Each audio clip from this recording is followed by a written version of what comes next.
fire, strumming along with our favorite lyre.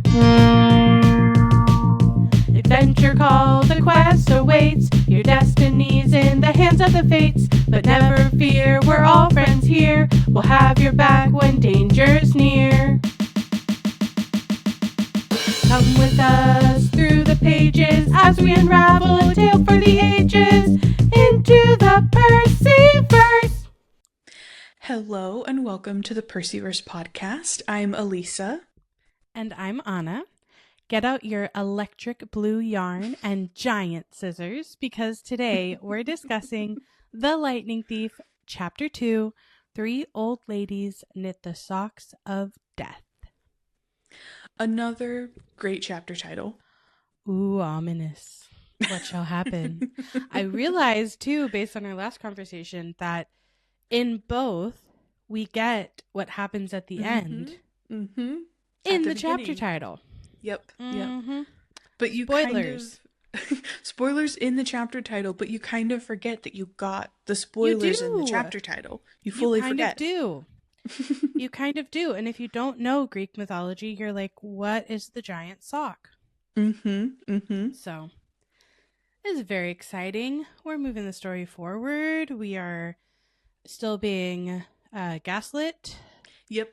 Still like dropping nobody's business. Nobody's business. Grover's still a bad liar. You know, things. Yes. Yeah. So starting off the chapter, we find that for the whole rest of the school year, Percy is still just fully being gaslit by everyone. The students obviously don't know that the mist is working fully on them, so they genuinely think that Mrs. Kerr's been there the whole time. They're hoodwinked. Yes, but Grover and Mr. Brunner still full on lying, gaslighting, trying to just make him think he imagined the whole thing when he in fact did not. And I especially love the use of 24/7 hallucination. And that would just really mess you up if you had to go that long thinking that you might be losing it. The marbles are just falling out of your head left and right. That would be a lot, man. Oh my gosh. That would be, you'd feel so you'd feel so crazy, and you would be struggling to figure out, I swear to God this is real, but then everyone's telling me that it's not, and you're trying to hold on to like a thread of sanity. And hold on to, I know this lady came flying at me with a leathery bat wings, and I know that I swung a sword at her and she turned into dust. I know this to be true, and yet apparently Mrs. Kerr, a perky blonde woman whom I'd never seen in my life, is the teacher starting when they get back on the school bus. Yep, and had been since Christmas, despite the fact that she was not. Which also just an incredible work of the mist to backdate it. Backdate it, but then also conjure a whole human being. Oh, amazing. Amazing.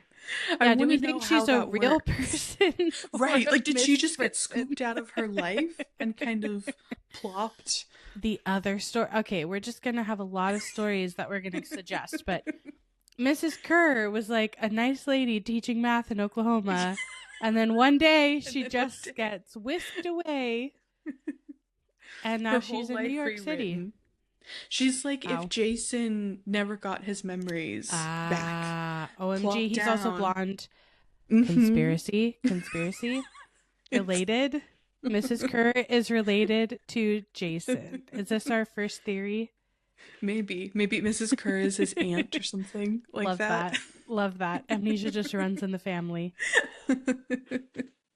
Oh my goodness. And I love that he says every so often I would spring a Mrs. Dodd reference on somebody just to see if I could trip them up. I love it too. He's still following his gut. He's still holding on to, I know that this absolutely wild thing happened. Yeah, his intuition is going to be right a few times this chapter. But I also like that he's doing it in a very Percy way. Like he's still like causing chaos, right? Like it's not just like he's not just confronting people. He will later. But his instinct is like, I'm going to surprise you with it. I'm going to throw you off guard. I'm going to see if I can cause some chaos and then see if it works. Yeah. Yeah. And then Grover. Well, and then before that, but right before that, Grover being such a terrible liar, him saying that it got so that he almost believed them. Almost, not quite. Yeah. But it was so intense. That's the power of gaslighting. Yes, that you get so close to believing, I guess maybe I did imagine the whole thing, but he holds on to his truth, that shred of, I know this thing did actually happen despite everyone telling me that it didn't, that he doesn't fully believe them. If Grover had been a better liar, would he have, because what it says is I almost believed it, but Grover couldn't fool me. So I'm like, if Grover was a better liar, is Percy over here just like completely believing that he imagined it? Yeah. And how does that change the story, you know? But yes, Grover is fortunately, unfortunately, a bad liar. Yes, fortunately, unfortunately. And Percy knows, I like that he said something had happened at the museum. You know, just that, like, whatever it was that went down, even if at this point he's maybe questioning if Mrs. Stobbs really turned into something, he knows that something did happen. Something happened. And he's not losing that. Well, and then he's like having nightmares about the thing that did happen, which like, is understandable. Of course that would happen. Like, if you have you're a 12. full-on fury coming at you, with talons and leathery wings, like, nightmare fuel for sure. Absolutely, yes, no, very, very much so. And another one of those moments where it feels like he's reacting in the way that he would, you know, like in the way he got the sword, but his legs were jelly and he was trembling, you know, he made it through the experience, but he's now having these nightmares. Like, all of that feels like how in reality something like this would impact you and how you'd react, and then what you'd be dealing with afterwards.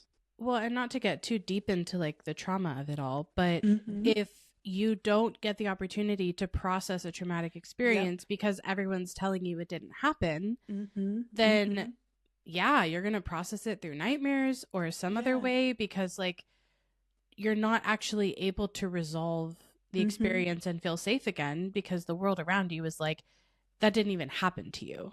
Yeah, exactly. Which is such a great, you know, example of what unresolved trauma, you know, how it can happen. Yeah, that was one of the biggest kind of writing down for me, some of, not necessarily the themes, but kind of the biggest, maybe like emotionally impactful moments of this chapter. One of them was the fact that Percy just is not allowed to, or really able to process this, because everyone is telling him, and the people he could process it with, like Grover and Mr. Brenner, because they know the world and they would know that it was real, are trying to convince him that he imagined the whole thing. And so he's not even able to talk with the people who could understand him the most and help him with that processing. Totally.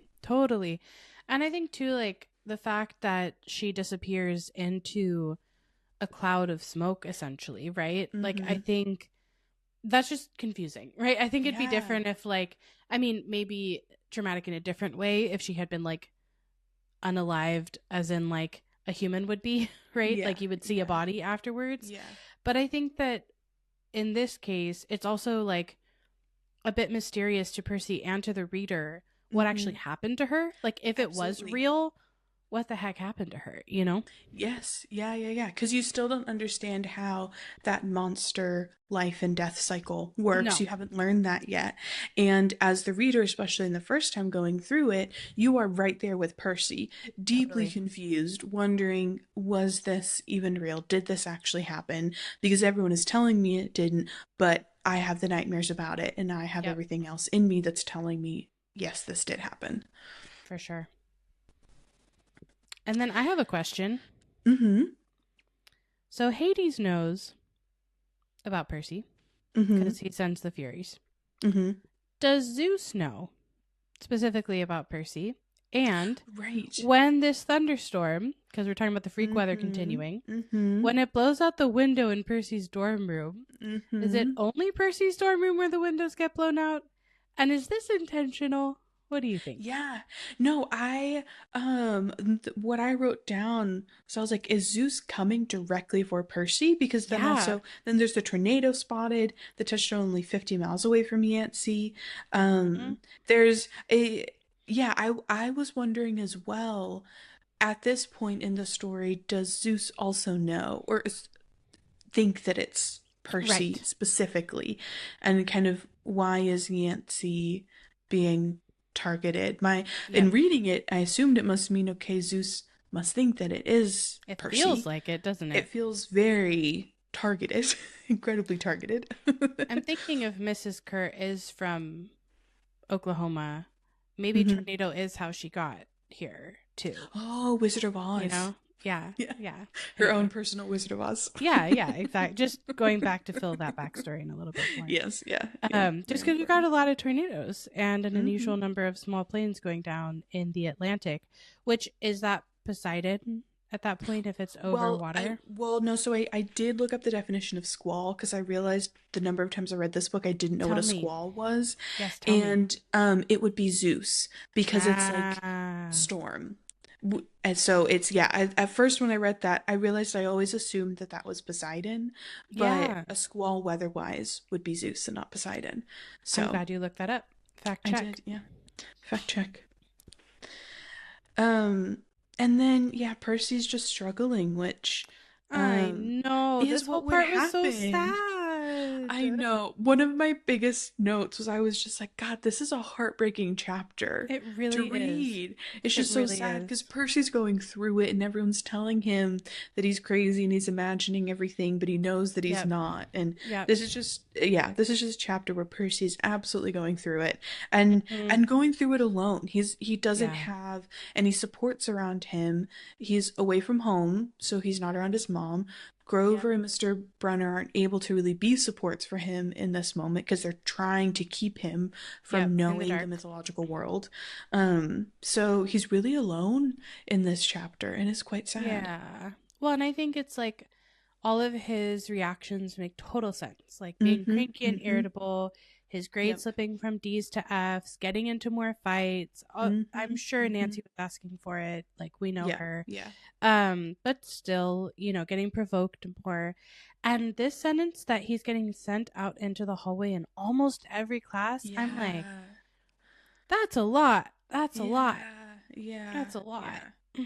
But what broke my heart was when the English teacher, Mr. Nickel, asked me for the millionth time why I was too lazy Yeah. to study for spelling tests. I was like, Yeah. He's no, not terrible too teacher lazy. I award. know. Terrible teacher Truly. award. And like here I Yeah. think is where like I'm kind of obsessed with the intersection of trauma and ADHD or Mm-hmm. like Mm-hmm. neurodiversity. Like, is it trauma or is it Mm-hmm. ADHD? Like, Mm-hmm. what is causing this thing? But this is such a good example of like the both and of it all. Like, he's Yeah, yeah. dealing with feeling probably like really activated and really Mm-hmm. overwhelmed and like dealing with this trauma response to what happened.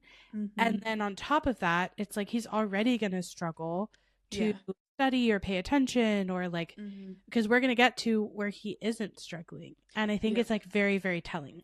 Mm-hmm. Mm-hmm. But yes, all of that, what was already hard for him pre the events of chapter one, are of Yep. course then going to be made even harder because he's dealing with the ramifications of having experienced that Yeah. quite major trauma of having a Yeah. monster come at you and try and kill you. That's, yeah. So to our listeners, if you struggle with grades or school or life tasks or brushing your teeth, and you're currently going through something really hard, it makes sense if it feels harder to do those things. Yeah. Yes, yes. Yeah.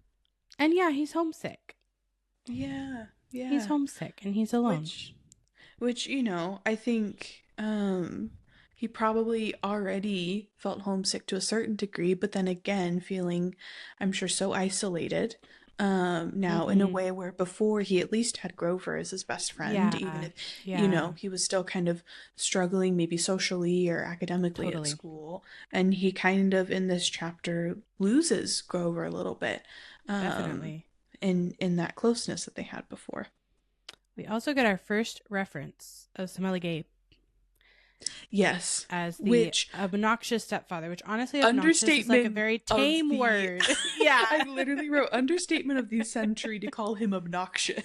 Yeah, maybe like abusive and terrible. And yeah, I'm really excited for the end of this book as it relates to Smelly Gabe. But you know, I think there's a few times in the book where we're getting hints of things that will be explained later. So it's kind of interesting how it's being set up. Like, here's a character we're not going to meet yet, but now you know that there's a stepfather. And that's also important, obviously, because parentage is a pretty big part of the book and figuring out that you have a godly parent or who your godly parent is. So I think this is a nice little like hint that's dropped in that direction pretty upfront in the book. Yes, yeah, we get a lot. It's fun to pick up on all of those little hints, both to the world that he's going to uncover, but then also the little character kind of tiny introductions, and we know we'll learn even more about them and meet even more later on. But it's fun to kind of see how those little pieces are dropped in so early on. Totally.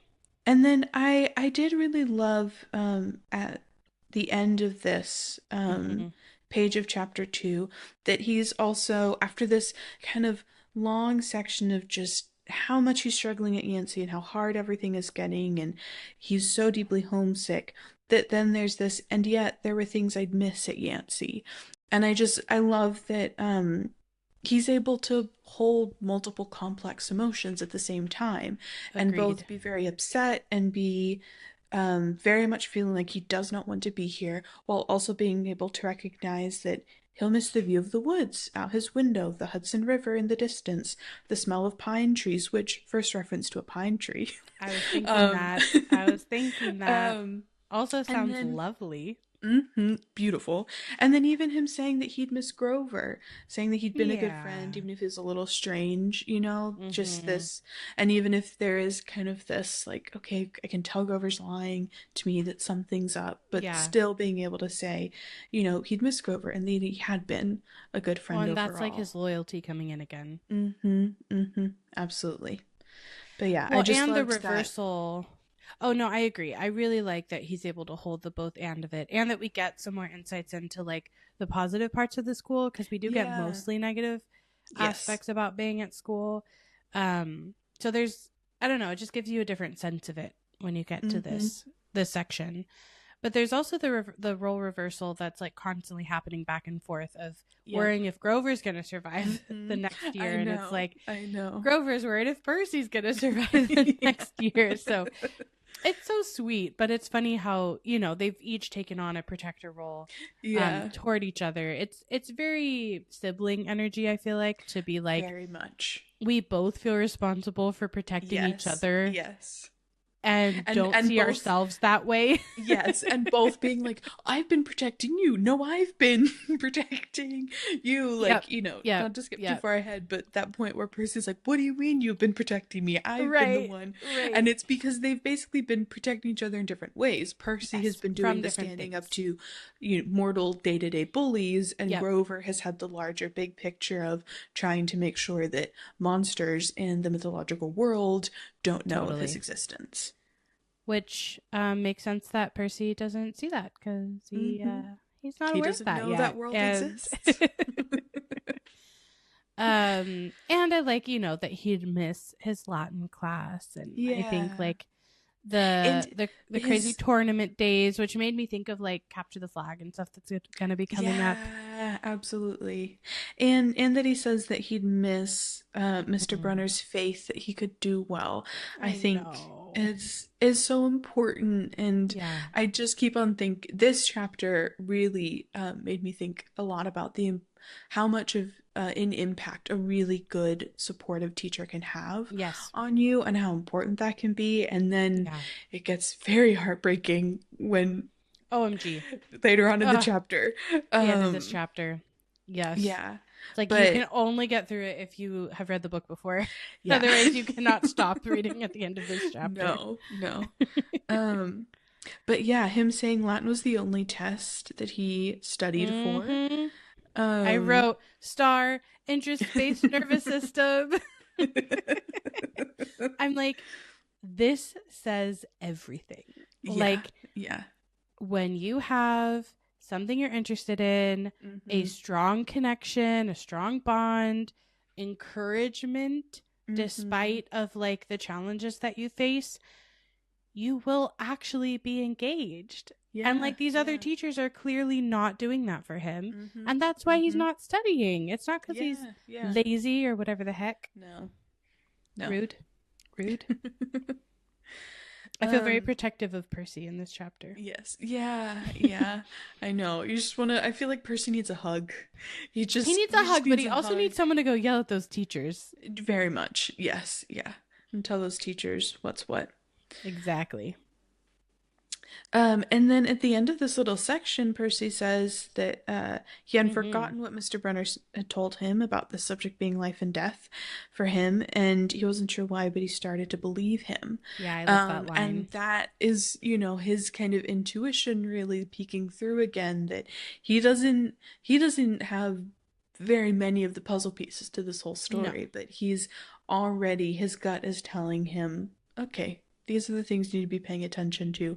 There is totally. truth in this. Listen to these things. So, Well, and this is also probably part of why he's not like fully able to be gaslit, because from Grover mhm. and from Mr. Brenner, like he's getting mixed messages. Like Yeah, yeah, telling Percy he imagined everything and then also saying that Greek mythology is life and death for him. I feel yes, like, okay, like it can't be both. This is yeah, actually not a yeah, both and. Like, which one is yeah, it, dude? So I think, you know, it's slowly dawning, but he's taking it seriously. And I hmm, think, yeah, we'll see how that unfolds here. yeah, yeah. And then another description that I just have to pull out for the Yeah. specificity of it and how immediately I can imagine it in my brain, and I Mm-hmm. love the choice of it, is the letters doing 180s as if they were riding skateboards. I know, I It's just underlined that. the way, like, there's so many ways I think to describe that words, starting to swim off the page and I feel there's so many ways to describe that, but one, swimming off the page, kind of a fun Yeah, little water, you totally, know, totally. nod. Always got the water. But then doing 180s as if they were riding skateboards Yeah, I is love that. it's just such a fun way to It's so describe that, good. and I love the And really I've never particular experienced descriptions. dyslexia, so like I don't Me know what that neither. looks like and feels like, Yeah, but um this sounds super disorienting, A. very. And Yes. B, yeah, super fun description. I'm sure the Yeah. experience isn't fun, but No. um but if you imagine like little letters on actual skateboards, it gets a lot more Yes. fun. And that's always what my brain imagines when I read that line, is every A letter hundred on a tiny percent, little like skateboard. spaghettios or something Yes. going on little skateboards. Well, and I think Yep. like we keep pointing out, because this is written from like Percy's perspective, Mm-hmm. and I think all of these really unique ways of thinking about things and visualizing things, like they do feel like kind of a unified point of view.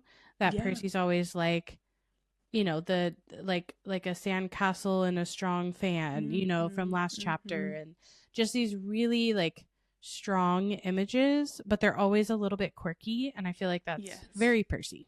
Yeah. He has such a unique voice as a character, and Yeah, we are always getting that which I think makes him a throughout great every single narrator. chapter. Yeah, a wonderful narrator, such a fun narrator to read his account of everything that Yeah, happens, because you like how get he's thinking such about it. a snarky, humorous, fun Yeah, perspective. which is helpful when you're like going through such difficult things, like Yeah, even in this yeah. chapter. Mm-hmm, mm-hmm. And like And he's like then, struggling in this moment, and it's still fun. yes, yeah. And he still brings a little bit of humor Mm-hmm, into mm-hmm. it. And that's, I feel like what always happens is, even in those moments where, and you still know that he's struggling, Yeah, and he still is going to bring in that humor I feel like to in it. the future, whenever he, like, it makes it a really strong, impactful moment in the future whenever he doesn't have the humor, like in Mm-hmm. moments where he is feeling something really strongly and he doesn't Yeah, have a snarky, yeah. it makes it feel really serious and really real. And I think, you know, this kind of sets up the contrast for that later. Absolutely. Yeah.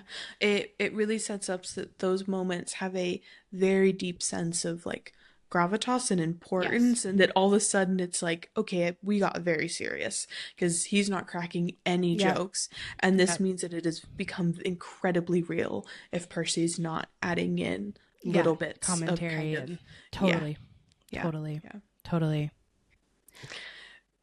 And then we have a lovely, fun little Chiron. I know. I was like, we're about to say the same thing. The difference between Chiron and Charon, like, it's so fun the way that kind of like Kronos in the last chapter, where we're getting the backstory of the big bad of the whole series, and we don't even know it. Like, we're getting Mr. Brenner's actual name in text. Yes. And know it. And it's the same chapter where we start to get little hints about who he actually is. And then we have who he actually is right here. But we don't connect those two puzzle pieces until later. I absolutely love that. Also, the description of feeling like ants are crawling around inside his shirt just makes me like deeply uncomfortable every time. Like, I can feel it and I want to squirm. It's so visceral, and every time I read it, I immediately remember every time I have felt that way. Like when you're in that kind of emotional state, like I feel like I've been in this emotional state where I just like I can't really like I can't get myself to like sit or like be okay, and it does feel like ants are crawling all around inside your shirt, and it's makes you gotta kind of move around a little bit to be like, get off me. It really does. You gotta shake that off, man. Yeah. And then I just put like a heart next to the next part because well, first of all, we have another reference to Mr. Brenner's 1,000-year-old eyes, which they are. And here we're not like as if they were 1,000. We're just saying his 1,000-year-old eyes. So I like how it's just fact now. Yes. But it has gone from maybe to nope. This is just truth, and we're like and he's like, I will only accept the best from you, Percy Jackson. And you can just like imagine, like, it's encouraging and comforting and a little scary, but like it gets him to pick his book back up that he's just thrown across the room. And again, it just speaks to like the strength of their relationship and what having someone believe in you does for you.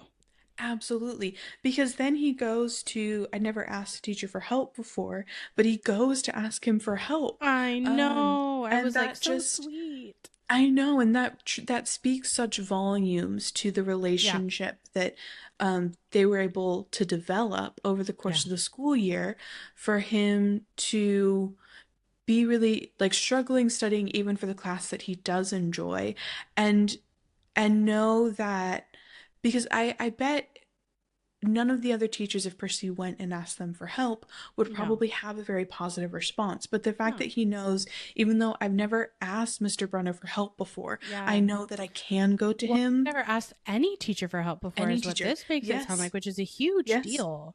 And I think like, again, back to like the trust there. But, you know, asking for help is like, it's so vulnerable. And so he trusts that Mr. Brenner's not going to laugh at him or be demeaning or call him lazy or whatever else. Like, he actually feels like he could get help from him, which is part of what makes what happens quite heartbreaking, right? Yeah. But I do think it is a huge deal for Percy as a character. Like in his, even in this little beginning, we're seeing that like he's always in a state of growth in some way, because he's going from I've never asked a teacher for help to and I think this, as I said last time, goes back to Sally, like the relationship he has with his mom gives him a foundation so he can have like more of a secure relationship with other people. And so in this case, it's built, even though things are wild right now, it's been built strong enough that he's willing to go ask for help, which is a really big deal. Yeah. And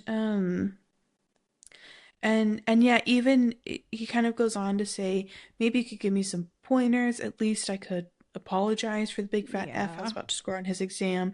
Like, Percy does, in this moment, doesn't believe in his own ability, and almost kind of isn't even sure in going and asking for help if it's going to improve the outcome in any way. But I think it's, again, just speaks to their relationship that in this moment he goes, okay, regardless of the outcome, I'm going to Yeah. go to this person that I can trust. And ask for And help. yeah, and even if I don't get an amazing grade on this final, this is still a safe adult figure that I want to go see and go talk with, Yeah. in the midst of kind of a very terrible end to a Yeah. semester. Well, and like I think it, every character has a different motivation, and we talked a little bit about like last time about how clear every character is and distinct. Yeah. And so I think it's, as someone who was very like grades motivated, I think it's really interesting to read this and be like, he's not going to ask for help because he thinks, like you said, like he thinks it'll make his grade better. Like, Yeah. that's really not his motivation. No. And if Annabeth were here, like, that would be her motivation. Yeah. Slash just like learning or something, right? Yeah. But for him, it's, I didn't want to leave Yancey Academy with him thinking I hadn't tried. Yeah. It's this, which is so, when you even think back to the teacher on the previous page, Mr. Nickel, who called him too lazy to study. Like, clearly every other teacher has just assumed he's not trying and not putting in effort. And that's why he's getting the grades that he is. But Mr. Brunner knows that that's not the case. And Percy, really, it seems like all he wants is just for him to know that he tried. Because Percy, I feel like Percy is constantly trying. He is. He tries so hard. I have Taylor Swift on the brain a lot today, and so in her song "This Is Me Trying," she's Mirrorball. All I do is try, and I just feel Percy's like that's just Percy. all I do is It's try, just try, all I do is try. Percy's theme song of this chapter. Yeah, and he cares what Mr. Brenner thinks of him, and I think like, Mr. Brenner has earned Percy's respect in that way. And I think in that sense, Percy can be discerning about which adults also deserve his respect. Absolutely. Like, we didn't get to talk about it, and probably should have, but we skipped over his slam of an insult to Mr. Nickel. Yes. Which was calling him an old sot. Which I did have to look up because hilarious. I read it. Word. I have read it so many times and never actually known what that word meant, and just kind of assumed a meaning. And I went, let me Google that this time around when we're, supposed to be reading this very particularly. And is quite, he basically just calls him a full-on drunkard. But I love that, like, he doesn't know. Yeah, but he says, but it sounded good. It sounded like really good. Yes. I felt good about it, but I didn't know what I said. That's always a good place to be. But yeah, he does know who treats him with respect and therefore is deserving of his respect back versus who is treating him disrespectfully, and so arguably not really deserving of his respect in return, because he's not getting that. And I think in general that is something that I love about Percy Jackson as a character overall, is that he's very much that, like, regardless of how much power you have over me, if you do not treat me with respect, I am not going to treat you with respect back. We'll circle back to that. But that power does not equal respect in his eyes. And it's very much about how you treat people, how you treat him, how you treat other people, is his determination of whether or not you're deserving of respect, even if you were an Olympian god. And I think and that's he's not incredible. terribly worried about the consequences. As we will see. And you can make arguments in different directions about like, is this a great character trait? Is this a little bit of a tricky character trait? But right now we're appreciating that he's discerning of how he's being treated. He's not just taking stuff lying down.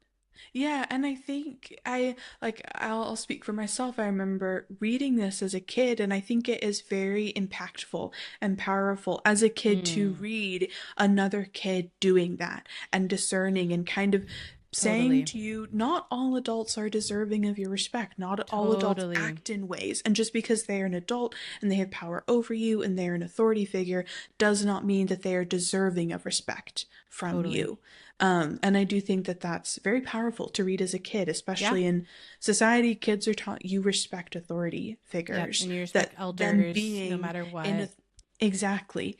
And whereas with Percy, it's, well, no, it's how you treat me, how you treat other people.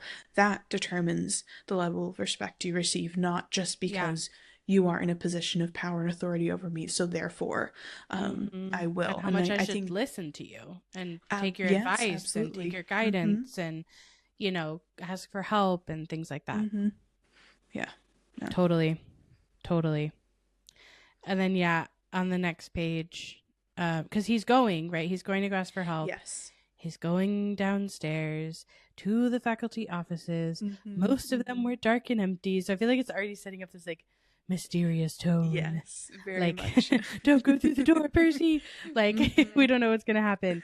There's this, like, light from the window stretching across the hallway floor. Like, I feel like it's a really good, you know, image that we've painted here. And then I wrote, dang, caught. Because we are catching them in the act here. And also, I love that we get another kind of moment of Percy kind of essentially breaking the fourth wall and saying, but I dare you to try not listening if you hear your best friend talking about you to an adult. I love that we get another one of those moments where he's talking directly to us.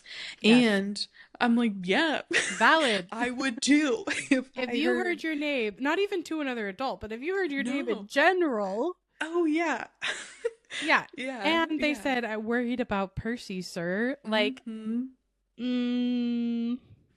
and it's interesting because he freezes, and I think I too would freeze in this moment. Oh, absolutely. Yeah, no, I wouldn't barge in and be like, "You're worried about what?" I'm the type of person where I would freeze and I would be like, "You're worried about what?" I need to know, but I can't let them know that I'm listening in right now and trying to know. And he's inching closer. And then Grover says, I mean, a kindly one in the school. And we get one of our first references. Yeah, our first official monster name.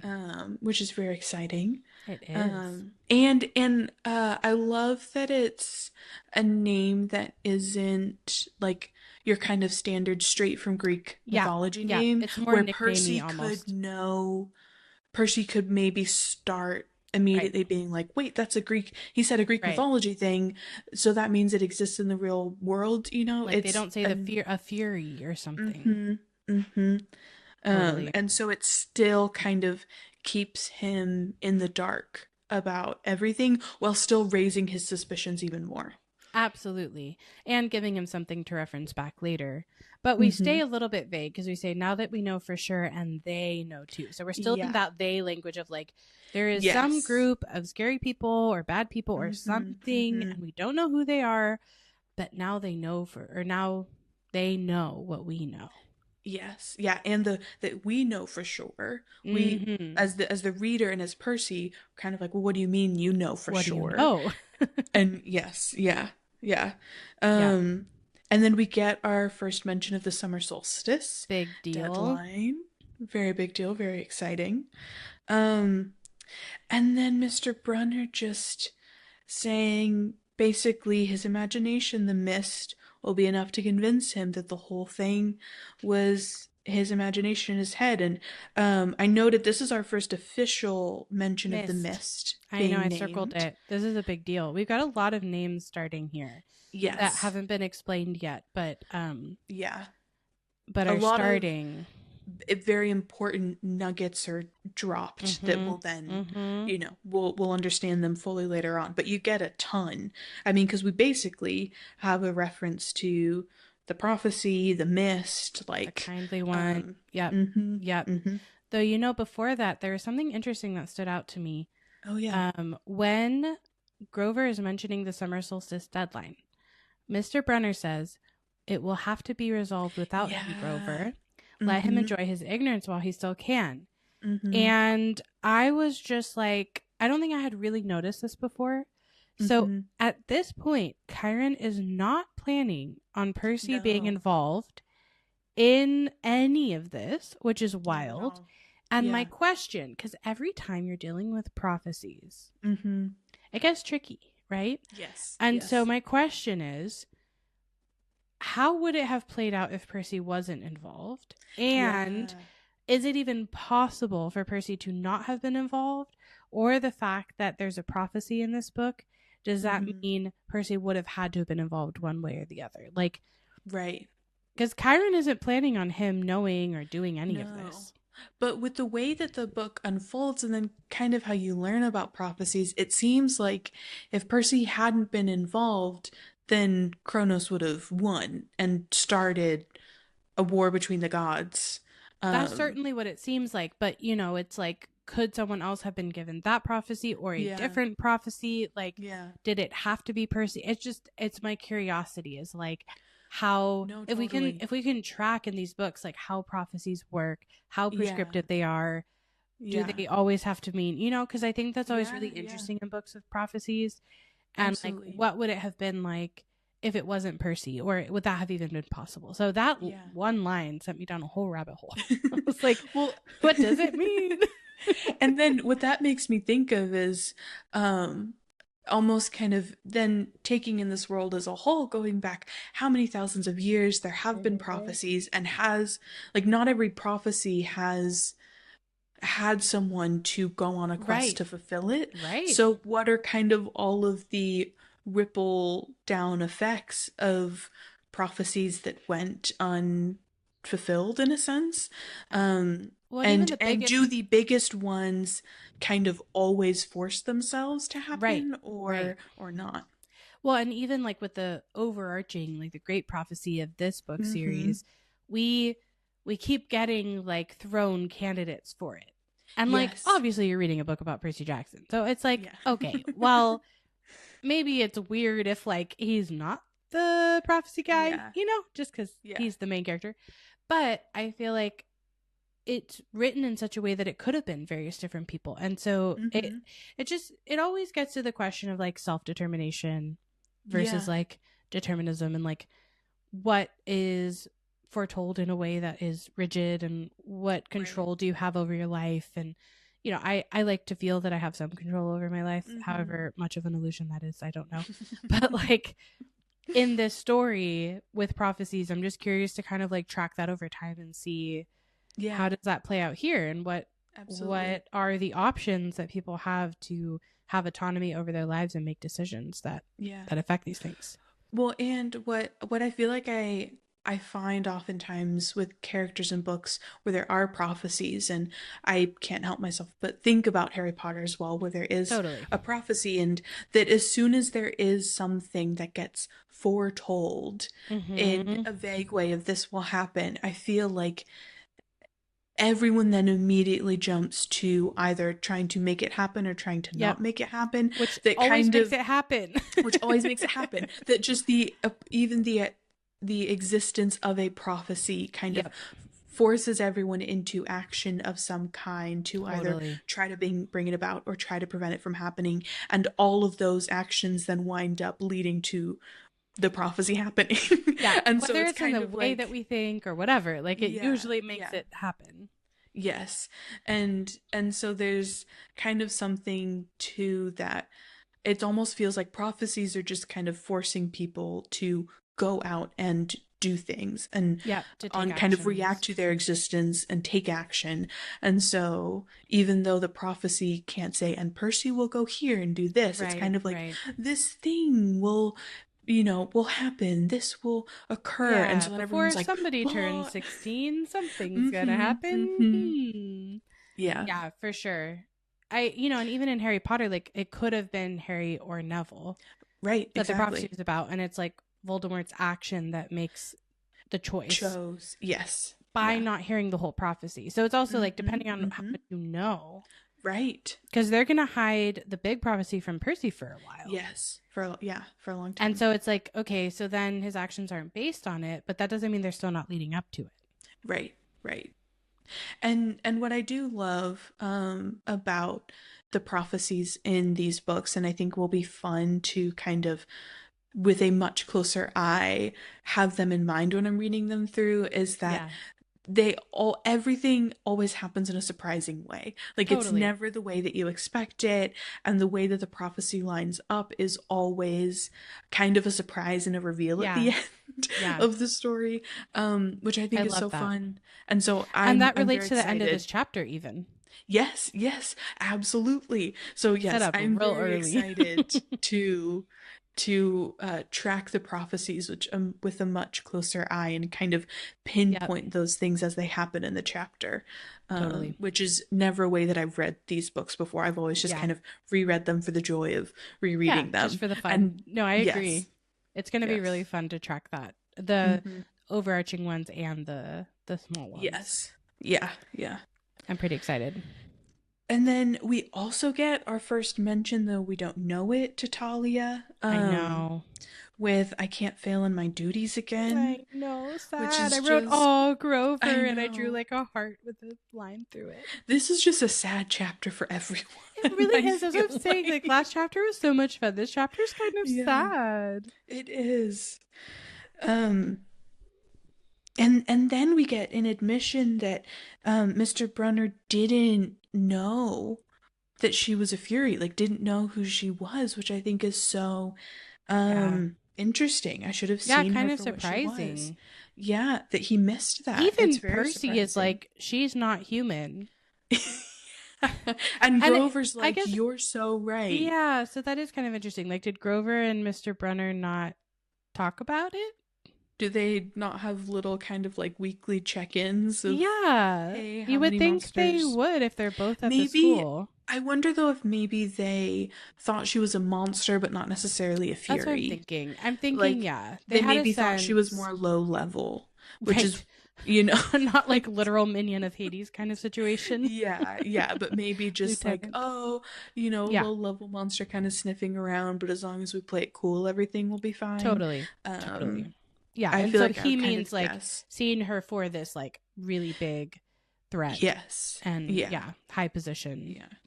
But I do love how nice he is to everyone, because he like reassures Grover and says, "You haven't failed, Grover." And then he even like takes some of the blame himself by saying like, "I should have seen it." And so he's just going around like, he can't turn mentor off. You know what I mean? Like, he's just like in constant mentor, cheerleader mode. Like, Chiron is my cheerleader. Needs to be a something. Because, like, he just can't turn it off. Yeah, we'll work on stickers or pins or something. Because, like, gosh, like, that's who you want to be. Like, whether he's in, wheelchair form or, like, horse form, which we'll get to. I feel like, he's who you want to have your back, man. He is, yeah. And then he says, now let's just worry about keeping Percy alive until next fall, which would just be the most wild and terrifying thing to hear, is that your favorite teacher doesn't know if you will make it to the fall. Yep. Yeah, and it's also telling you, like, you're imagining, though, the danger to you and what happened, and you're really just getting some mixed messages from Mr. Brunner right here. Yes. And then the next thing that happens, I put like another like, oop, also relatable. Yes. Like, him so dropping relatable. the book out of his hand. Yeah. Yes. If I don't drop something at least once a day, like, I'm shocked. I'm flabbergasted. Like, I wouldn't believe it myself. And it makes sense, because like, you just heard that you might die. Yeah. That would make you, probably drop whatever you had in your hand, regardless of what it was. Probably. But then I'm like sort of back in the imagery that was given of like the dark hallway with the light out the door, out the window, and like, because we get a shadow slid across the lighted glass of Brenner's office door. The shadow of something much taller than my wheelchair-bound teacher, holding something that looks suspiciously like an archer's bow. So and then this whole page, we get just these lovely descriptions. The clop, clop, clop. Yeah. Like, then the sound of an animal snuffling right outside my door, and then again a large shape pausing and then moving on. Terrifying. So terrifying. But also, like, he's just coming out swinging. Like, Chiron just I grabs know. the bow. Like, what if it was just another teacher or something and he comes out with, like, but also, bow and so arrow. my thought was he's coming into the hallway in full centaur form. Yes, that's what I'm saying. I was like, any teacher could just kind of walk the halls. Any student who might just be up roaming around late. Like, he is, like, I guess the maybe mist with work then? I don't know. Maybe, yeah, I don't know if it would make him, if the mist would still make him look like he was in his wheelchair to everyone else, but I assume if it did, he wouldn't need the wheelchair. So I'm kind of like, right, you know. Anyway, I was like, dang, he is just coming out swinging. But yeah, a bead of sweat is trickling down Percy's neck, and I'm like, yeah, dude, that would be pretty scary. Yeah, same. Honestly, same. And then I love this line, somewhere in the hallway, Mr. Brunner spoke. So Percy, in his usual trying to make sense of things, is not saying, I think that's Mr. Brunner, and Mr. Brunner is not who I think he is. He's like, maybe he's somewhere else. Maybe his voice is just carrying, like, he's in the hallway, but I can't tell.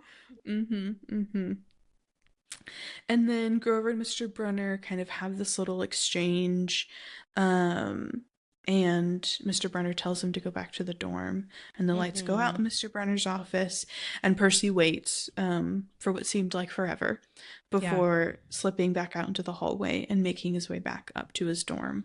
And then I've just noted at the end of this page, Grover's lying in his bed studying his Latin exam notes like he'd been there all night. More gaslighting.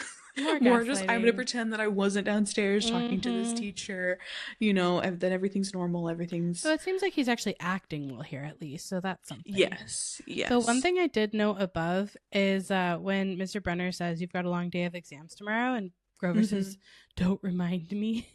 And I was just thinking about, like, protector satyrs and how many times they have to, like, take tests in school, and it's like the Cullens. Yeah, it's totally like the Cullens. Except in this case, like, it doesn't seem like it's gotten easier for Grover because he's not excited. He's not like, oh, I got this. And, like, I don't think he's fake studying. Like, I think he's actually studying here.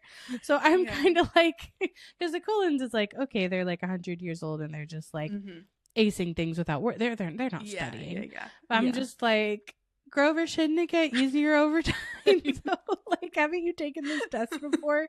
Like, especially if he and Chiron have ever been in the same school before. Like, you think he'd at least know his class? That's the one you're studying for, is like the mythology one that you're like from the world. I feel like you should study your math or something, probably. But I do feel like it is, you know, I think about myself a few years ago at that like 20-something age, kind of being like, I don't really remember anything I learned in middle school. And if someone made me retake one of those tests, I'd struggle more than I you know. Also, I don't think satyr education is going to be the same as human education, like from little. Like, you're learning about playing panpipes and nature and mushrooms and cool things, but probably not the things that, you know, you're learning in middle school. So then it might be kind of new for depending on what age you start protecting. I doubt satyrs are learning geometry.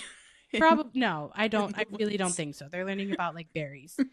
But then I feel like this is just so for the record, this is not the way to show concern for your friend, okay?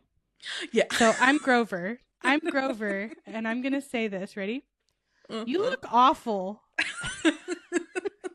Do you feel loved and like I'm sharing concern? Oh, so deeply loved. Yes, definitely. It's so loving to hear someone so say terrible, dude. Like, what's up?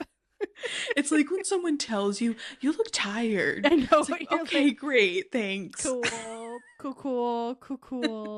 Love that. That's how I'm presenting to the world. So yeah, and then he says, "Is everything okay?" You know. Yeah. But I'm just like, Grover. And then we get to Percy saying, I didn't understand what I'd heard downstairs. I wanted to believe I'd imagined the whole thing. And now there's this interesting kind of switch where which of course you'd want to imagine that you heard your teacher saying, I don't know if you're going to make it till the fall. But now there's this kind of moment where he's wishing that this all actually was in his imagination, because it's starting to, I think, in him kind of reach this threshold of, okay, this is all getting very real and it's very scary. Real. And also, like, the two people I actually like here and care about here and who I think care about me are like talking about me in this way. And I think I don't think anyone, I think a lot of people, you'd want to be like, that was a dream, right? That was a nightmare. That didn't happen. I don't want to think that someone would talk about me like that who I care about. Yeah. Well, and especially they're talking about him behind his back, and then they fundamentally believe he's in danger and not communicating that to him. Yeah. You know, keeping that between themselves, pretending that he's not, talking to him as if everything's normal and fine and he's been imagining all of this craziness that he's been saying, but then secretly being terrified for his life. So he's like, what is reality? It's kind of like Inception with the swirly top, like in which like what, like, is it real, is it not real, like which one of these do I want to be more real or not? 100%. It's like going from wanting everyone to admit that Mrs. Dodds was there and that was real, to then reaching a point of, okay, now this is getting incredibly scary. Partially, I think, because no one's telling him what's going on. You know, that's and so always he's scarier. It's always scarier to have this kind of ominous, threatening thing, and you don't know why someone's worried for your life and safety. You just know that they are. Makes it so much scarier, because then you don't, as Percy, you don't know, well, how can I protect myself? Because I don't know what I'm protecting myself against. I just know that they think I'm in danger. Totally. And I feel like this little section here just like really ups the stakes. It has an ominous tone. It has people that have been not telling the truth, kind of revealing some things. And the last sentence being, they thought I was in some kind of danger. Like, we're up in the stakes. We're getting more real. And every kind of part of this is just tiptoeing more in that direction. Yeah. And then we get to the next day. He's taken the test. 3 hours. 3 hours, which is so long. Come on. For a final what kind exam. of school is this? Middle school? 3-hour test? I know. Get out of town. I don't think I ever had a 3-hour test until my AP exams in high school. Seriously. Seriously, what are we doing here? But then we get to the most heartbreaking part of this entire chapter. This interaction that Mr. Brunner just fumbles and can't recover from. Nope. Cannot say the right thing. Nope. And it's so heartbreaking. Even starting from him telling Percy, don't be discouraged about leaving, Yancey. It's for the best. And with his tone was kind, but the words still embarrassed me. Yeah. And then the reveal that even though he was speaking quietly, the other kids finishing the test could hear, so they weren't even alone. It's in front of other students, and Nancy hears it, and she's just the worst. She's just the worst. The absolute worst about it. She's just the worst. And then he goes on to say, just digging himself deeper into that hole. Yeah, and like, there's not a line that says the kids filed out and he kept talking. No, it's like, as far as we know, Nancy's still hearing every single word of this. Yep. And he goes on to say, this isn't the right place for you. It was only a matter of time. He's just there digging himself deeper into that hole. And breaking Percy's heart even more. Every single time he basically says something in this interaction. I know. And Percy's eyes are stinging. And he says he was my favorite teacher in front of the class, telling me I couldn't handle it. After saying he believed in me all year, now he was telling me I was destined to get kicked out. Which, like, totally understandable that this is how Percy is reading what he's saying. Absolutely. Like, I don't know how else he would read it. And, like, we also know where Mr. Brunner is coming, like, where Chiron is coming from, if you've read the books. But, dang, like, Percy doesn't know, so it's rough. It just feels like at the end of the semester, he took a knife and just kind of stabbed it into Percy and then twisted it just like back and forth a little bit. Yep, because it's 100%. Just, and he doesn't and then he kind of tells that he's messing up because Percy says, right, I said trembling, which is, oh, like you could just I know and know. feel exactly what Percy's feeling in this moment. And then Mr. Brunner's kind of realizing that he's messing all of this up. Yep. And he goes, what I'm trying to say, and then he goes, you're not normal, Percy. That's nothing to be, which is just like, he keeps on saying the most wrong thing to say after every Which seems a little bit moment. like out of character for him, you know? Like, obviously he's trying here and he's having to code it a lot because they're in front of people and like Percy can't know things yet and stuff like that. Yeah. But talk about backfiring and trying to reassure someone. Truly. Just so much. And then Percy immediately leaves before, Mr. Brunner can kind of add anything to it because, of course, your favorite teacher says you're not normal is just about the last thing you'd want to hear. Well, and like that's what Percy has heard his whole life. Like Mr. Brunner doesn't mean it in the same way, but like he's heard his whole life, like you're not normal or you're a troubled kid or like why can't you do things like the other kids or whatever. And so then the person who like believed in him and he trusts, like we've just been talking about, like more than any teacher that he went to go ask him for help is now seemingly saying similar things to all the other adults. It's like he turned around and became then every other adult that Percy has had interactions with, which is even more disappointing because his heart was open to him. And they'd had this year-long relationship that built up this trust, this sense of security, this person, he respects me, I respect him. And then it just kind of all gets broken in this moment when Mr. Brunner's trying to reassure him and trying to find a way to tell him without telling him that everything will be okay, and the reason why you're struggling so much is because you're a demigod. There's all these other things. Though, if he had just said everything will be okay, like what you just said, which is a lie, I know, because he's worried about him dying. But I'm just like, you could have chosen any number of other words of reassurance. I don't know.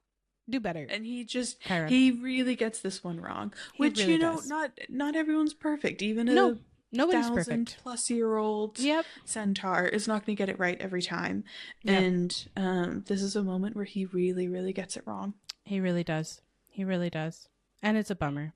And also it's just like, this is like one of the chapters where you just can't wait for Percy to find out what's going on. My gosh, you're just like, I need to get to camp now. Get me to camp now.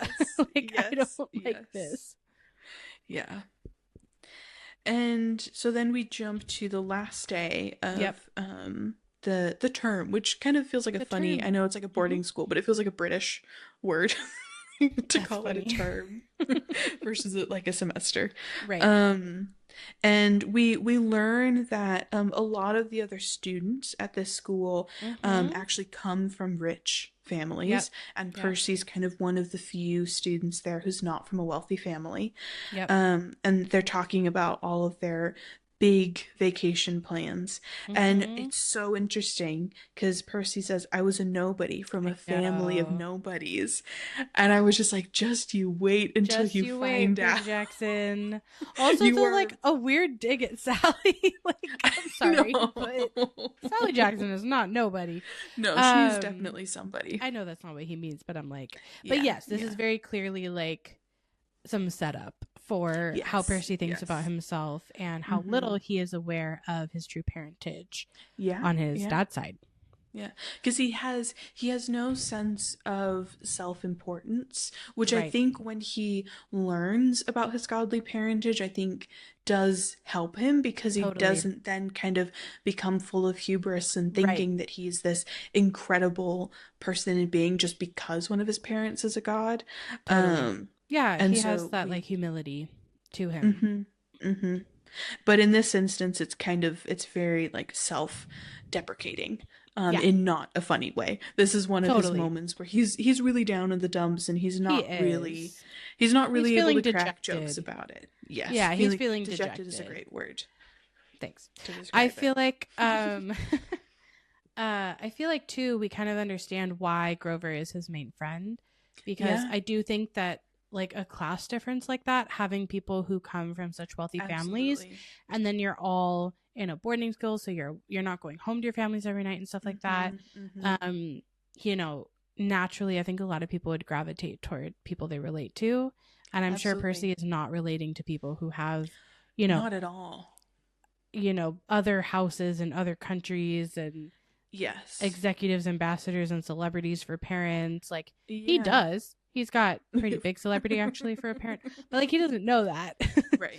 And so I think it even further illustrates like how he would end up having fewer friends in this setting, and also gives us more fodder for our Nancy Boba Fett absolutely backstory, because, you know, Hyper CEO probably comes from, you know, somebody pretty wealthy from that background. She's from that world. It's like a family. Yep.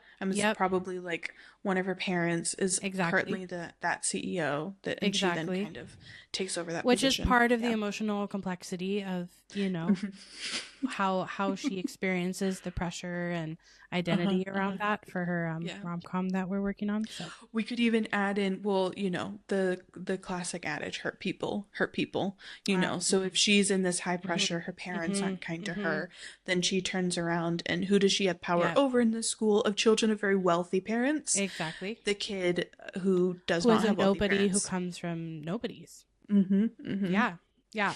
Her parents were the original, you know, sandwich throwers, so to speak. Yes. Yeah. The original emotional sandwich throwers. Exactly. she just made it literal. Because she's 12. Because she's a 12-year-old girl. And she has access to ketchup and peanut butter. And so I like how we're gonna flesh out our whole backstory. Listen, this is what we do. This is why we're here. This is hopefully what the people are looking for. I really love, though, it's very relatable, and I appreciate how Percy navigates the situation. Yes. Where he says, I'm going back to the city. Yep. For the summer break. Disguising, you know, that feeling that you have when you're in a group of people where they socioeconomically have access to so much that you don't. And they're talking about all these things you don't have a summer vacation to also chime in on. So when they ask you, you find that way to kind of frame keep the it truth, vague, you know. It sounds nicer than the reality. But, you know, it's interesting because, like, a different character with a different personality might invent, like, something cool that they were doing. Yeah. You know, going on my dad's yacht or something. Like, because a lot of people who grew up without knowing their biological parents do have these, like, stories that you'll kind of, you know, these dream stories of, like, who your parent is, right? And I think as a kid, it would be really easy to just, like, use that story in conversation as if it's real for people. Like, I definitely know that I, like, would embellish or elaborate as a kid, like, things that happened or whatever, because it was, like, more exciting that way.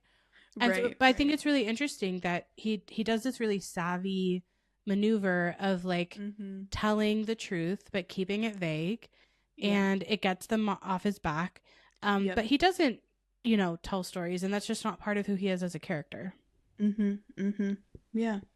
And then we hear what he didn't tell them, which was what the reality of his summer was going to be, which is needing to work a job, and worrying about where he was going to be going to school in the fall, which is unfortunately probably a very familiar worry, very common thing for him. This is what he thinks the reality of his summer will be. Yes, he thinks. Little does he does not know what the actual reality has in store for him. That's a very different book. Yeah. And then when he says they went back to their conversation as if I'd never existed, I was just like, oh, that's so rough. And also just made me remember every time in my life where I've had that situation happen, where I'm with a group of people who I don't really know all that well, and they kind of maybe ask me one question, acknowledge that I'm there, and then just go back to their own conversation, and you're just kind of left standing there like, okay. Well, what do I do now? Back into the shadows again. Yes. Into the wallpaper. Yeah. And that's sweet. Like, even with everything going on, he's dreading saying goodbye to Grover. Like, you know, he still doesn't want to have to say goodbye. And then It is no accident that Grover has booked a ticket to Manhattan on the same Greyhound. None whatsoever. And this is going to be a very eventful... Okay, not their most eventful ride in a vehicle, because that would be a strong competition to figure that out. But still a very eventful ride. Very eventful, yes. And then we start seeing here that Percy is picking up on Grover's behaviors and realizing his explanation for them before, the fact that he was always incredibly nervous and fidgety when they left DNC. He had attributed to, Grover's expecting bullying because that's what makes sense. But he's realizing now that where there's nobody to tease him on the Greyhound, he's probably doing this for another reason. And it's because he's scared of something bad happening. And Percy's kind of he is very observant, and we kind of learn that that's also part of the like ADHD demigod kind of picking up on these little details and eventually sort of threading them together. Yes. But yeah, we see this moment where he's kind of starting to peel back this is how I explained this and how I saw this before, but I'm realizing with now these little bits of information that I'm getting that this is not the reality, and that there's another reason why Grover is always so fidgety every time we leave Yancey. He's got some new insight, and I love how he is just like very assertive here. In classic Percy fashion, he's like, I'm not gonna do a little tap. I'm going to poke the bear to figure out what's going on. Bear is getting fully poked, and he just says, looking for kindly ones.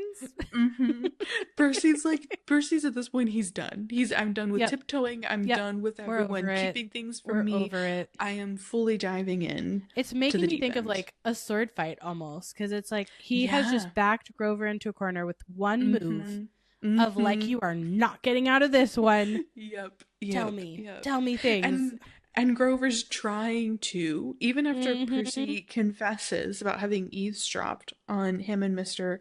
Brunner, he's still then trying to hold up. He's still trying to gaslight. He's still trying to hold up Grover. This facade and say, I was just worried. I mean, you were hallucinating about demon math teachers because there's no such person as Mrs. Dodds. Like, he's desperately trying to keep this lie and this I'm just like going. rolling my eyes, and then you turn the page, and then Percy lays down the truth bomb, and I'm like, I have been saying this over and over and over again. He says, Grover, you are a really, really bad liar. And I was just like, truth. Yep. And Grover's ears turn pink because it's the truth. Because he knows. Yeah.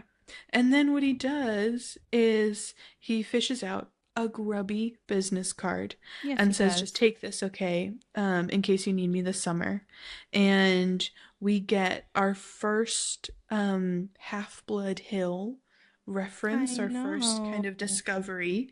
And of course, because Percy doesn't know the world yet, he immediately assumes that it means that Grover is rich and has a summer house. Yeah. This is a rough chapter, man. It's just heartbreaking because you can feel that it kind of causes a little bit of this emotional break of like, I thought, Grover, that you and I were kind of in the same boat. And now I feel like, you're like every other kid at the school who's got a rich family and multiple houses to go to. I'm the only one who's left out. And I don't think it's another one. It's kind of like a little bit with Mr. Brunner earlier where Grover says, don't say it out loud. That's my summer address. And, he's trying to he has to talk around it because he can't explain it. And that's what kind of creates the misunderstanding. And so there's these two huge misunderstandings that are going to happen for Percy with these two characters that he really likes. Yeah, because they're both not doing a good job at talking around what they're trying to, and they end up doing it in a way that ends up hurting Percy and kind of causing two breaks in these relationships. Because even when Percy says, so like if I want to come visit your mansion, Grover nods and goes, or if you need me. Like, he doesn't say, oh no, it's not my mansion. Like, he doesn't do any kind of clarifying. Explain it. Yeah, and so I mean, I don't know how mansionous the big house is. We'll see, but because it's a big house. Yeah. You would think. And then Percy says, "Why would I need you?" I Which know. Oof. is just so I think it's heartbreaking. also like an example where like he's just been pushed too far. Like too hard and too Yes. far. Like Yes. he's got all these feelings. He's been kicked out of school.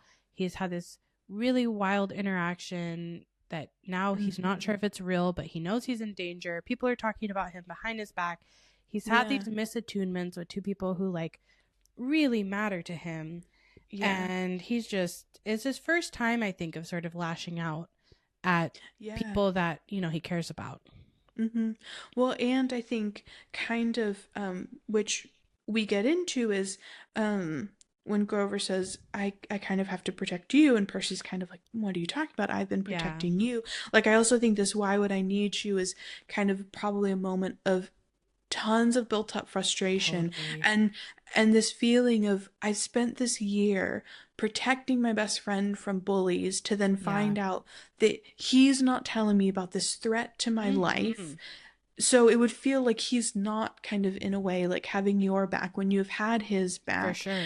And there's probably a little bit of a truth to Percy being like, well, why would I need your help when I've been the one protecting you this past year? Like in this moment of heightened anger, you know, when he's maybe not thinking about like, oh, the way in which emotionally a friend can help you and all the many ways in which a friend can help you. I think he's probably like, what are you talking about? Well, and that's what we were saying earlier. Like each of them feels like they've been protecting the other in this really like specific way, and they're not seeing it so much because Grover probably doesn't feel as vulnerable as Percy perceives him to be. Right. And Percy's even like realizing that he's been misinterpreting some of that vulnerability. Anyway, but what I like here is that even in the midst of like a little like snippy moment, Percy's still giving Grover the benefit of the doubt and like still maintains his curiosity because what he says is, Grover, what exactly are you protecting me from? And I feel like he's giving like he just keeps giving them chances and chances to like to explain themselves, right? And I'm curious what Grover would have said. I don't think he would have said the truth, but we don't get to know what he would have said. No, we don't. Because there is a huge grinding noise under their feet. And just before we kind of get into the this last bit of the chapter, that I do think, like we've kind of been saying, that I think his relationship with Sally allows him to build these trusting and safe relationships with other people where then he can experience these misattunements, these breaks, and not immediately just fully eject himself from those relationships. He can still, like with this, approach Grover with curiosity, ask him what exactly you protect me from, and not just kind of go, okay, I'm out, I'm done. That with both Grover and Mr. Brunner, he's able to hold the complexity of both, I'm angry with you right now, I'm frustrated with you right now, you've done something that has hurt my feelings or has made me feel this type of way, and I'm still going to engage with you and try to understand what's happening and why it's happening. Give you the benefit of the doubt and like be curious. Yeah, totally. I agree. I totally agree.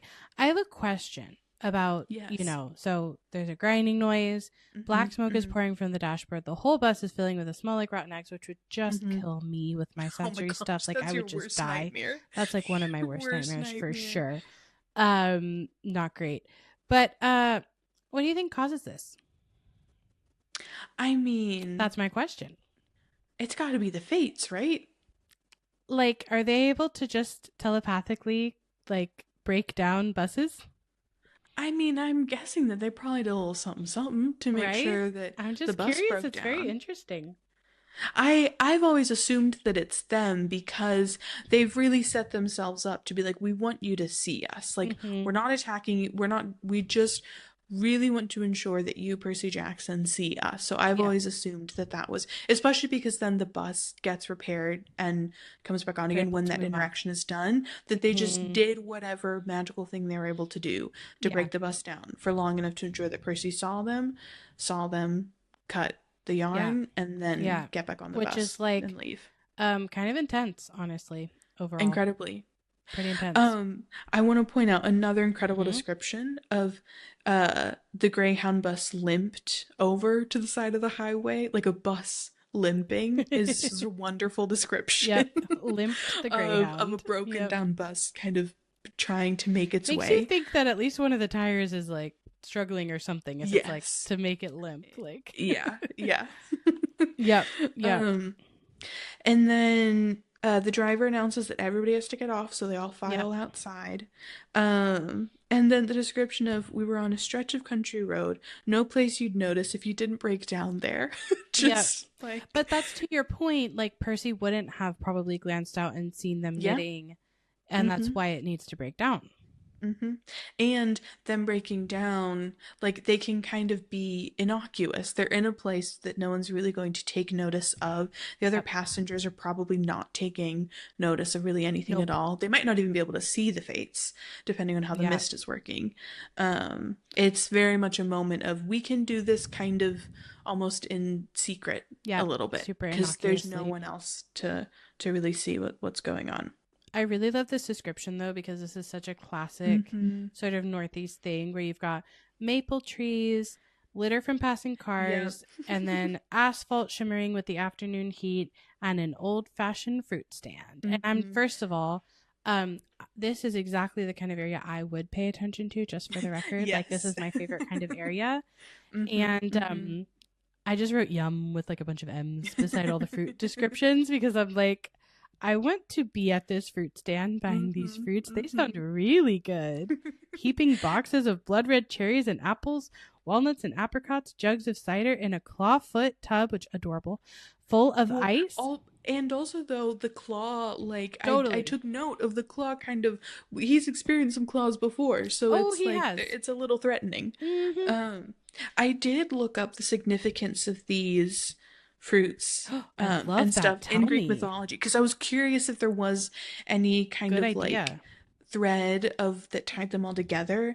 And at first I thought, oh, the thread is immortality, because cherries and apples, but then I can't remember if it's at walnuts or apricots, it lost that. So there was a lot that kind of tied it all to Aphrodite, which I thought was interesting.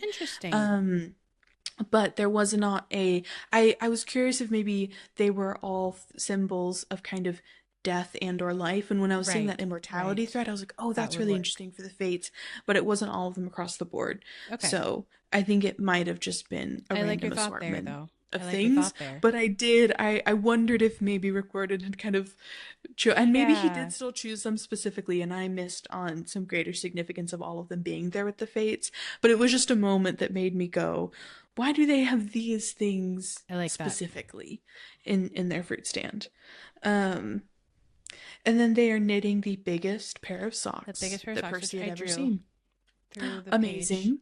Let's see. And fortuitously, I am using an electric blue pen. You are. So that felt quite fun once I got to that line. And then two of them on either side are knitting one of the socks, and the one in the middle is holding the basket of electric blue yarn. This is a hilarious image. So as someone who knits, like I knit, okay, for the record, and this seems bizarre. Like, this seems like a very strange and challenging way to knit. Let me just say. I can't imagine being any one of these people making this effective. And then, so who are the socks for? And why are they so big? I know. I need to know. I do. I want to know too. And why are the fates knitting a giant pair of socks? Like, are they always knitting when they're dealing with the cutting of the string and the yarn and such? Because we don't see them do this again, do we? In any of the books? I don't think so. I can't remember off the top of my head. Because I'm like, okay, is it always the same color? Are they always knitting? Is it always something giant? Why is it giant? Right. I mean, there are very large characters throughout the series. But and the gods have their super large forms. Oh my god, they're just Poseidon socks. And then fuzzy they're socks using them for when he's yeah, at his home. fuzzy for when he's in his underwater. I mean, it's probably cold there. He needs his fuzzy socks. Yeah, I mean, but that far like, down in the ocean. what a move to use Poseidon's socks to then cut the thread in front of his son in a threatening way. Like, woof. Mm-hmm. That's a special choice. I love, okay, that's my new headcanon, is these are Poseidon's fuzzy socks. For when he's a little cold. He gets a little cold. He gets a little cold. Yeah. But they are electric blue, so now I'm kind of like electricity. Right. They're blue, but they're electric. I don't know. Zeus or Poseidon. I'm not sure. Yeah. I feel like if the Fates knitted socks for Poseidon and not Zeus, there would be big problems to be had. So very true. I don't know. I'll have to think about it. So maybe they're Zeus's fuzzy socks. This guy would also be cold. So this guy would be very cold. That far honestly, up. Zeus's fuzzy socks is really funny as a phrase. So I'm liking the sound of it the most. Yeah. And I think that's the next pin. Zeus's fuzzy socks. Because that's hilarious. Be as comfortable as Zeus in your own home. Zeus. Now selling that's his, like, Zeus's new fuzzy line. socks. Yeah, that's his new line of socks. Wait, there's a fun joke about static electricity in there. Totally. We'll think of it for the ad promo for the marketing campaign. 100%. We'll get on but there's a fun joke about static electricity. Absolutely. In there. Yeah. Yep. You can like vanquish your enemies while feeling cozy or something. I love it.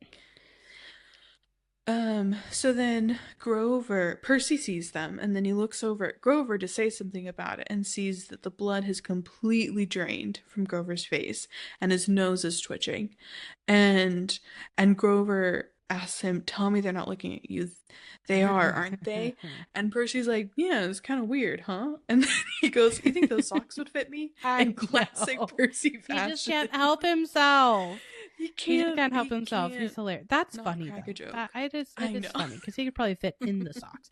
But can we not skip over though the description though of the fates, right. Because Absolutely. It says all three women looked ancient with pale faces wrinkled like fruit leather, silver hair tied back into white bandanas, bony arms sticking out of bleached cotton dresses.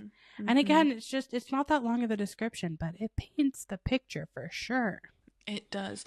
And it's fun to choose fruit leather because now we've kind of had two different leathery, like bat-like leathery wings. That really stood out to me. For the Fury. And then this one, fruit leather, kind of got a fruit stand. Yep. It's so fun. It's all making sense. So I think, there's this, we're not having the best time with Percy Jackson with elderly women. It's just not his demographic recently. He's 0 for 2. He's 0 for 2 with these women. It's not working out so well for him. Not going so well. But yes, weird, huh? You think those socks would fit me? But I love that Grover's like, so we talked about last time, we have various Grovers, and it's interesting. Yes. We're at a fruit stand, and yet we have serious Grover, not hungry Grover. We do. No.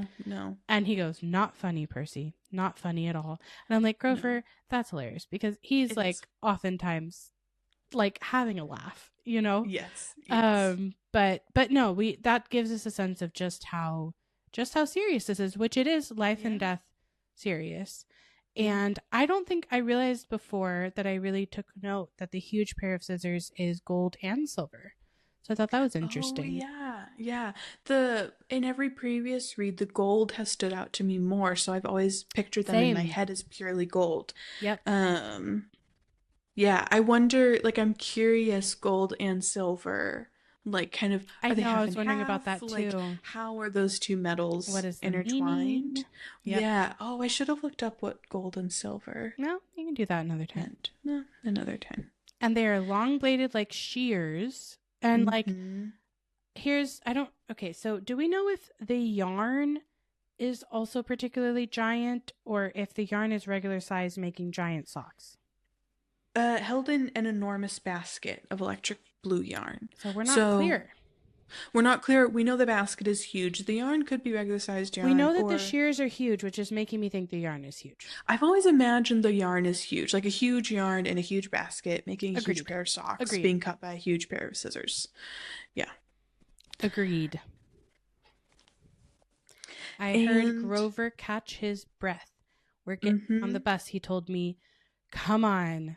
What? I said, "It's 1,000 degrees in there," which, relatable, Percy, I would not be getting into a cooking Greyhound bus. Still smelled like rotten eggs. Woof. Oh my gosh. No kidding. Plus anything else that's ever been in that Greyhound that's now cooking. And Grover tells him to come on. He pries the door open and Grover goes inside, but Percy, in classic Percy fashion, stays back. Classic. And across the road, the three old ladies are still watching him, and the middle one cuts the yarn. And Percy says, "I swear I could hear that snip across 4 lanes of traffic." Ooh, that's so visceral too. So visceral. And after that, they ball up the electric blue socks. And then Percy says, leaving me wondering who they could possibly be for, Sasquatch or Godzilla. He's got to throw in another joke. I know, I love it. He's got to. Can't stop, won't stop. We just had like death, you know, a foreboding experience, and now we got to throw in some. But you know, we're in the wrong mythologies here. So he's correct that we have a mythological destination for said socks, but these are Zeus's fuzzy socks. They're Zeus's fuzzy socks.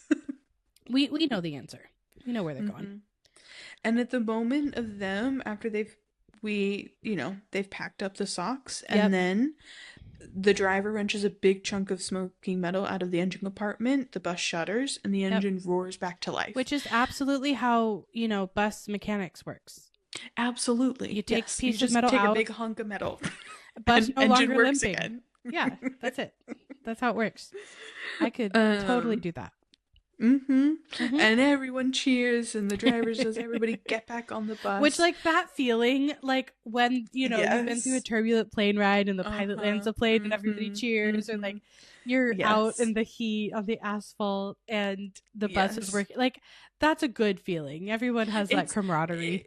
Yes, you have that community of we all weren't sure if we were going to make it through. And hurrah, like you go from strangers to being like shared humanity, like community. Like we've been through things, we've seen things together. Then you go back to being like totally strangers again. But in that one moment, you feel connected to something greater than yourself. But then once they got going, Percy says, I started feeling feverish, as if I thought that was interesting. Because he doesn't know the significance, so there's something happening that either he's picking up on, or like that happens when, like, maybe this would always happen to you if it's cut in front of you, whether it's about you or not. It's affecting Grover as well, because he's saying Grover was shivering and his teeth were chattering. So there is something, them both being a part of this mythological world, they're both viscerally impacted by having seen the yarn being cut by the It's almost like the snip like send some kind of shockwave, like, because you could hear it across the road. It's almost like it gets into you somehow. Yes. And so Percy starts asking Grover, "What are you not telling me?" And Grover asks Percy to tell him what he saw back at the fruit stand. And again is when Percy's kind of like, "What do you mean? The old ladies, what is it about them?" Grover says, "Just tell me what you saw." And Percy says that he saw the middle one take her scissors out and cut the yarn. And we get our first mention. I know. The hand gesture. The hand gesture. The warding off evil hand gesture. Though it's not the pushing away one. I was wondering, this one says he might have been crossing himself, but it wasn't. So I was curious about that, because there's another one where you do like the claw and you push away from your chest. So I was curious, like, is this a different one? Like, there's multiple old hand gestures.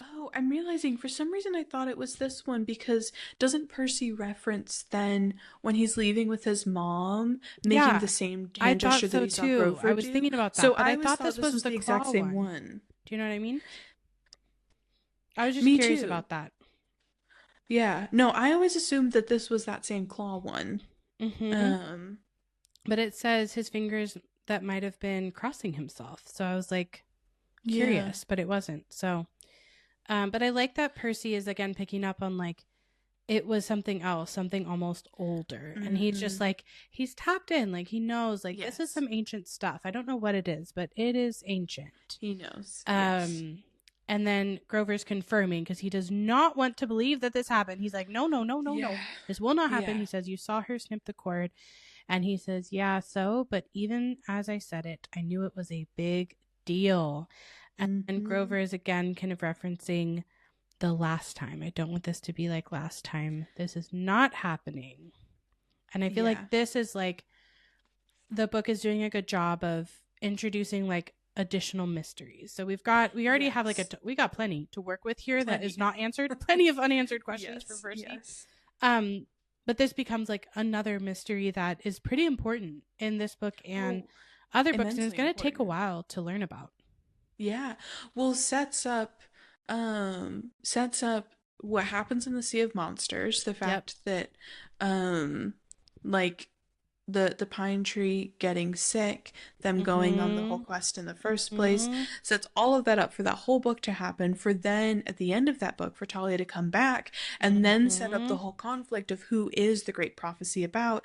Is it about Talia or is it about Percy? It so much really and just like is set up. Tons of backstory for Grover, for Annabeth, for Talia, for Luke. Like we just have key central characters, you know.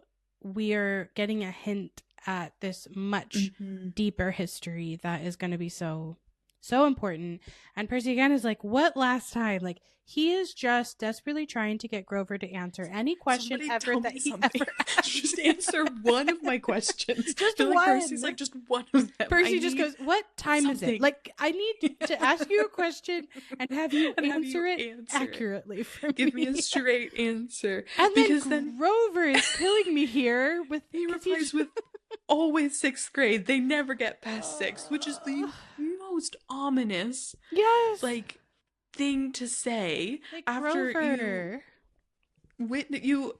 you Percy sees you witness something that you're terrified of. Percy's clearly terrified of, and then all you can give him is basically they never make it past 6th grade. They never survive. And like we already know that he's talking to Mr. Brunner, worried, and Mr. Brunner is also worried about Percy surviving to the fall. And I'm just like, guys, like we just if you can't tell him anything, don't tell him anything. Like this is telling him something, but telling him something scary. And look, I know we need this for like the reader's suspense and stuff, so I appreciate that part. But when it comes to like the Percy's perspective here, he just can't catch a break right now. No, he really can't. And then all Grover can really do is be like, just let me walk you home from the bus. Promise me that. And Percy's still trying to get more information. Is it superstition or something? Grover doesn't reply. But Percy, again, he just kind of knows. He has his intuition. I wrote, great intuition, Percy. Yep. He asks Grover, that snipping of the yarn, does that mean somebody is going to die? And just what a last sentence for a chapter. He looked at me mournfully, like he was already picking the kind of flowers I'd like best on my coffin. Rough chapter. Very rough chapter. From beginning to end. Rough chapter for Percy Jackson. I do think it's interesting he says, does that mean somebody is going to die and not, does that mean I am going to die? Yeah. Like, I think that's really interesting because A, it's a hint about what it does mean, I think. Right, that it doesn't mean Percy and it means Luke. And B, I think that, I don't know, it's another interesting character thing about Percy that he doesn't just jump to, like, the worst conclusion. Yeah. Even though Grover is looking at him like he's picking up the flowers for his And the other, I think, not only that he doesn't always jump to the worst conclusion, but that he also doesn't jump to, I'm the main character, this story is about me. You know, he doesn't jump to, oh, well, if I saw 3 ladies snip this piece of yarn, it must be I'm going to die because I am of such importance that this all revolves around me. His assumption, I feel like, is kind of always like, no. Yeah, it's like back to the humility, too, that we were talking about. Yeah, and that he doesn't kind of assume that just because all these weird things happen, that mean that he is of like he's some at the great center of importance. it. Yeah, yeah, Totally. I always feel like that clip from the Harry Potter ones where from the movies where he's like, I am the chosen one. I feel like Percy doesn't really get that energy. He's kind of like, can I not be the chosen one though? Right, like, right. Where do I He's not like, sign up for this? Right. Where do I take my name off the list? I'd really like to be How excluded. do I erase this permanent marker?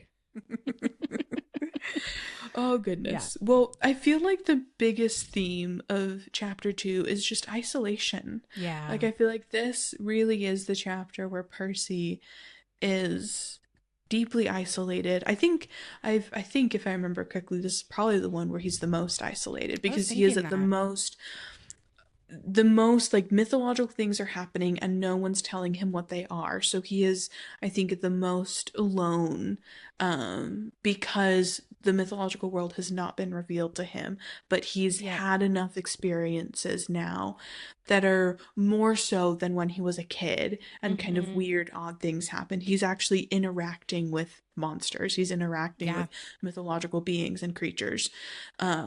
And so, yeah, I think this really feels like the chapter of isolation for Percy, which is just so heartbreaking to read. It is. It's really sad. And there are still, you know, we saw those moments of levity through it, and he does still bring his personality and his humor, but dang, like, it is an uphill battle, and it comes so early, and I do think it, like, definitely keeps you invested in, like, rooting for him as a character, because whenever you know, people struggling is very relatable to all of us and in our lives. But I think, you know, you're just really ready for the next chapter. Like, I am ready for a blue chocolate chip cookie. Like, I'm gonna need that. I'm gonna need that for next time. You truly, Sally Jackson is so needed. Like, after this low moment in chapter 2, you really just need the love and the joy and the brightness of Sally Jackson, which thank goodness we will be getting. Thank goodness. Though it comes with Smelly Gabe. Well, we don't talk about Gabe. I think that's it for this chapter. We are excitedly, with anticipation, looking forward to meeting Sally for real, as we embark on the next chapter next time on the Percy-Verse Podcast, where we are reading Percy Jackson and the Olympians, The Lightning Thief. Chapter 3, Grover unexpectedly loses his pants. Let's go. So, we'll see y'all next time. Bye. Bye.